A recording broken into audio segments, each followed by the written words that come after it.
প্রতিটি বড় সাফল্যের শুরু হয় একটি জিনিস দিয়ে, বিশ্বাস, নিজের উপর বিশ্বাস।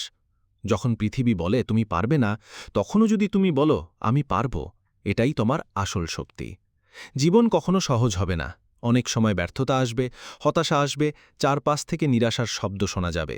কিন্তু মনে রেখো, হীরার জন্ম হয় প্রচণ্ড চাপের মধ্যে। আমরাও ঠিক তেমনই, চাপ ও কষ্ট আমাদের আরও শক্তিশালী করে তোলে। সঠিক সময়ের জন্য অপেক্ষা করো না, সঠিক সময় হলো এখনই। প্রতিটি ছোট্ট পদক্ষেপ তোমাকে তোমার স্বপ্নের দিকে নিয়ে যাচ্ছে। সাফল্য শুধু তাদেরই হয় যারা সবচেয়ে বুদ্ধিমান বা সবচেয়ে শক্তিশালী, তাদের নয়। সাফল্য হয় তাদের যারা হার মানে না। ব্যর্থতা হলো সাফল্যের বিপরীত নয়, বরং সাফল্যের পথে একটি ধাপ। আজ নিজেকে একটি প্রতিশ্রুতি দাও, আমি থামব না, আমি হাল ছাড়ব না, আমার স্বপ্ন সত্যি হবে, কারণ আমি পারি।